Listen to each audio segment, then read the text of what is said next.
Hello everyone. With this lecture, we will start our first phase of transducers and sensors, which is displacement measurement. After that, we will go through the temperature measurement, pressure measurement, and so on. So, with its beginning, we will start with the potentiometric transducer and how it can be used as displacement measurement. So, first of all, I want to clear that the syllabus contains three types of differential displacement transducers, which is potentiometric transducer, which we're going to learn in this lecture.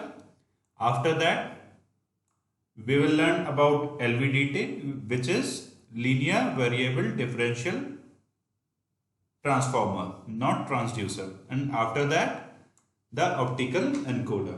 So these three are in syllabus, which transducers are used as displacement transducers.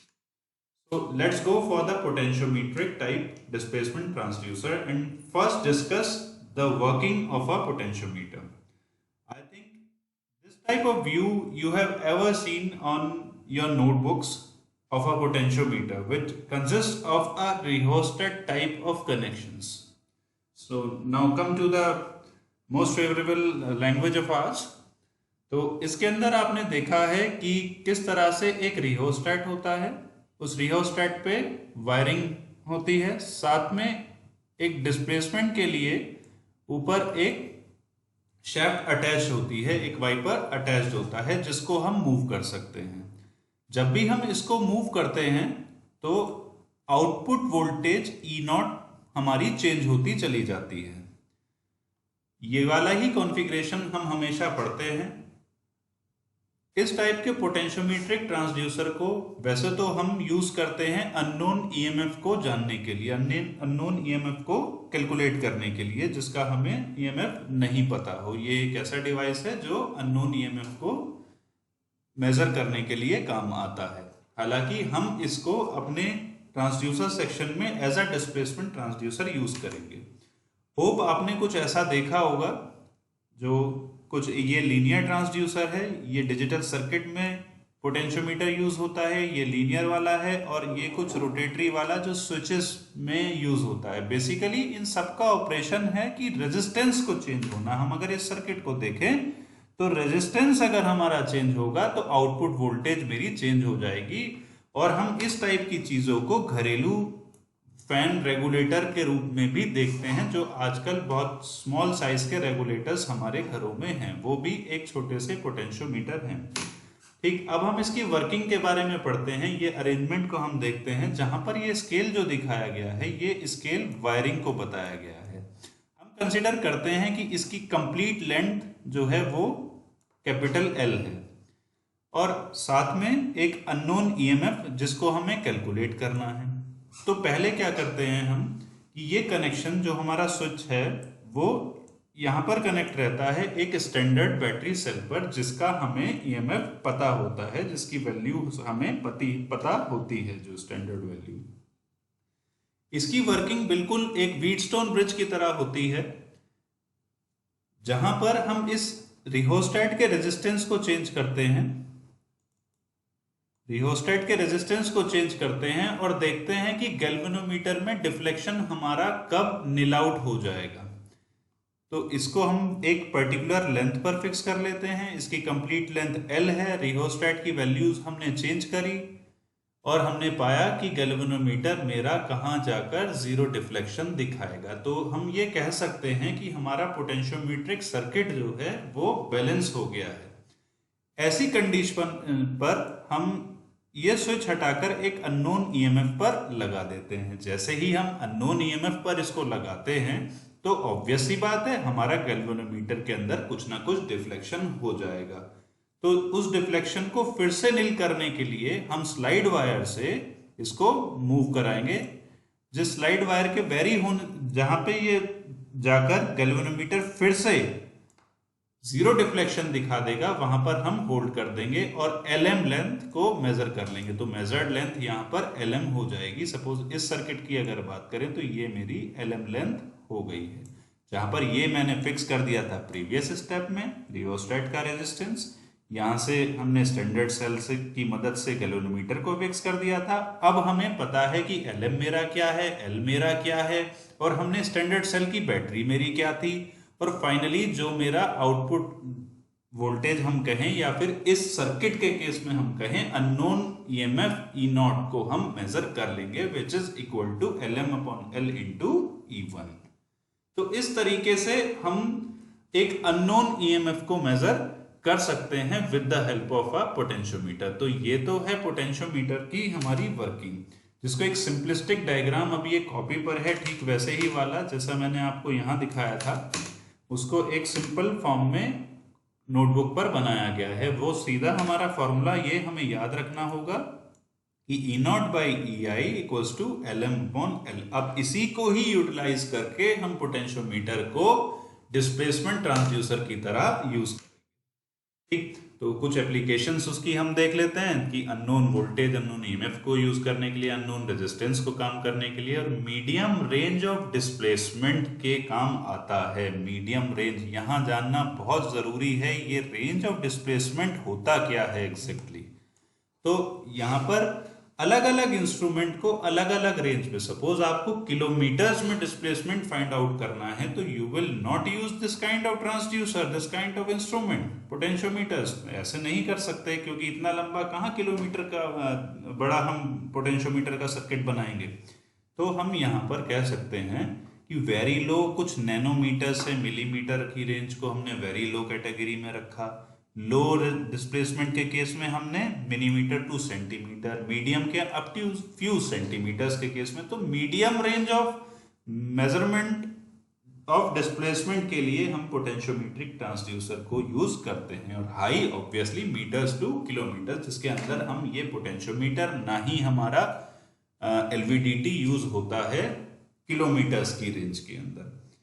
अब आगे चलते हैं displacement major करने के लिए। अब वही मेरा सर्किट है, उस सर्किट को केवल एक कलर्ड व्यू दिया गया है। मान के चलते हैं हम, हमने अभी जो फॉर्मूला पढ़ा था कि E0 equals to LM/L into EI। तो ये मेरा EI तो फिक्स रहेगा, ये तो क्लियर सी बात है। अब लेंथ के चेंज होने से क्या चीज चेंज होगी? लेंथ के चेंज होने से हमारा E0 चेंज होगा। तो हम ये अज्यूम करते हैं कि अगर ये हमारा जो शैफ्ट है वो मूव करेगी एक रिहोस्टेट के ऊपर या इस पर्टिकुलर डिवाइस के अंदर, और हम इसको एक ऐसी जगह इस्तेमाल कर लें जहां पर हमें मोशन को सेंस करना है, तो जैसे ही ये हल्की सी मूव होगी तुरंत ही मेरा E0 क्या हो जाएगा? चेंज हो जाएगा, बिकॉज यहां पर E0 is directly proportional to the change in length of the shaft.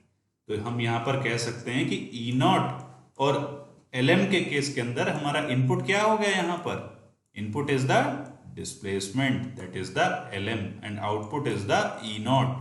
तो हम कह सकते हैं कि E0 को जहां भी हम वोल्टमीटर में इसको यूज करें, उस वोल्टमीटर को या उस गैल्वेनोमीटर को डिस्प्लेसमेंट की टर्म्स में क्या कर लेंगे? कैलिब्रेट कर लेंगे। So calibration is very important, the hard part of our instrumentation, जो मैंने एक लेक्चर में आपको समझाया भी था। तो मैं अपने मीटर को, जो भी मेरा गैल्वेनोमीटर में यूज करूंगा, इसके स्केल को अब मैं क्या कर लूंगा? कैलिब्रेट कर लूंगा in the terms of displacement, वो भी कौन सी? Medium range. फाइन, तो ये कुछ हमारा डायग्राम हो गया। इस डायग्राम के अंदर आप देख सकते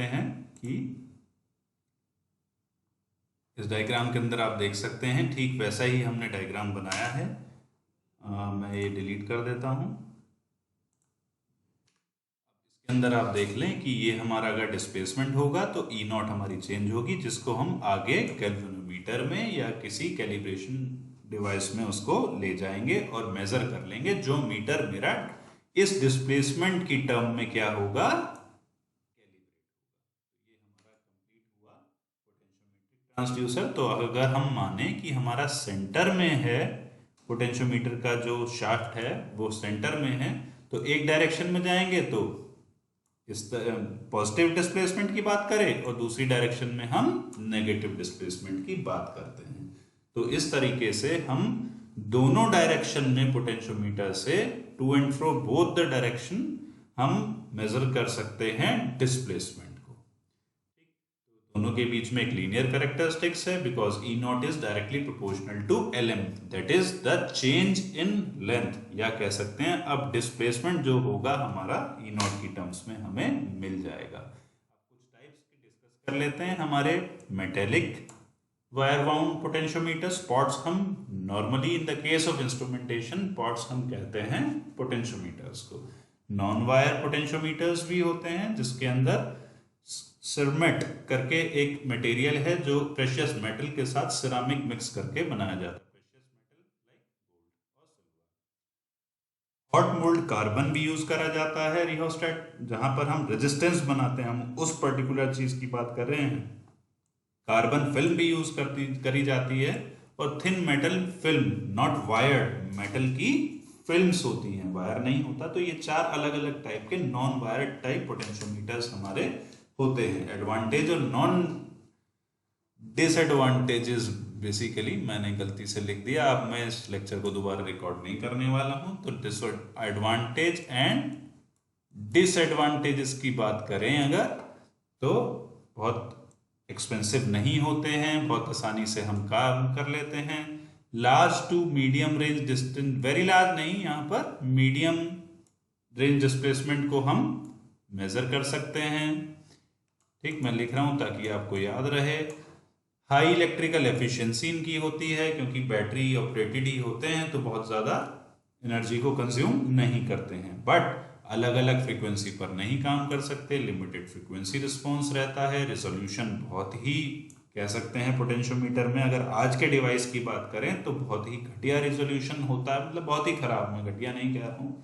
तो इसके बाद frictional losses because of the shaft motion, वहां पर स्लाइड वायर के ऊपर जो शेफ्ट मूव करती है उससे फ्रिक्शनल लॉसेस भी हमारे होते हैं। इस वजह से उसकी सेंसिटिविटी जो है वो पुअर हो जाती है, और साथ में खराब होने के चांसेस भी ज्यादा रहते हैं। कंस्ट्रक्शन बहुत ही दृढ़ नहीं होती। ठीक, तो डिफरेंट टाइप ऑफ पोटेंशियोमीटर में हमारे ये सिलेबस में नहीं है, बट एंगुलर मोशन को मेजर करने के लिए हमारे पास रोटेशनल टाइप ऑफ पोटेंशियोमीटर्स भी होते हैं जो एंगुलर मोशन को, यहां तक अभी तक हमने लीनियर मोशन की बात करी, ये हमारे एंगुलर मोशन को मेजर करने के काम भी आते हैं। तो इस टाइप के वो पोटेंशियोमीटर्स होते हैं, इनको रोटेटरी पॉट हम बोलते हैं। और अगर हमें रेंज बढ़ानी हो उस केस में हम हेलिकल पोटेंशियोमीटर्स का इस्तेमाल कर सकते हैं, जहां पर ये सिलेबस में नहीं है, just for your knowledge guys. तो यहाँ पर हम रेजिस्टेंस की वैल्यूज को बढ़ाने के लिए हेलिकल रिंग्स का यूज कर सकते हैं, जिससे हमारी रेंज ऑफ रेजिस्टेंस बढ़ गई, मतलब लेंथ बढ़ गई। ऑब्वियसली रेंज बढ़ाने के लिए हम हेलिकल पोटेंशियोमीटर का इस्तेमाल करते हैं। तो आई थिंक आप समझ में आ गया होगा जो हम अभी तक देखते आए हैं। ये हमारा पोटेंशियोमीटर, ये लीनियर वाला पोटेंशियोमीटर, ये डिजिटल सर्किट में छोटा सा स्विच आपने अक्सर देखा होगा, जहां रेजिस्टेंस के लिए हमें चेंज करना होता है, वेरिएशन के लिए ये यूज़ करते हैं। बहुत ही मिनी साइज में अवेलेबल होते हैं, और ये हमारा नॉर्मली फैन के केस में हमारा ये पोटेंशियोमीट्रिक डिवाइस यूज़ होता है, जिसके अंदर रेजिस्टेंस चेंज करने की वजह से हमारा हमारे फैन की स्पीड भी कम ज़्यादा हो जाती है, तो इसलिए भी इसको यूज़ करते हैं। तो अगले लेक्चर में हम डिस्प्लेसमेंट मेजरमेंट का ही पार्ट 2 पढ़ेंगे, LVDT which is linear variable differential transducer और transformer. So goodbye all, have a nice day.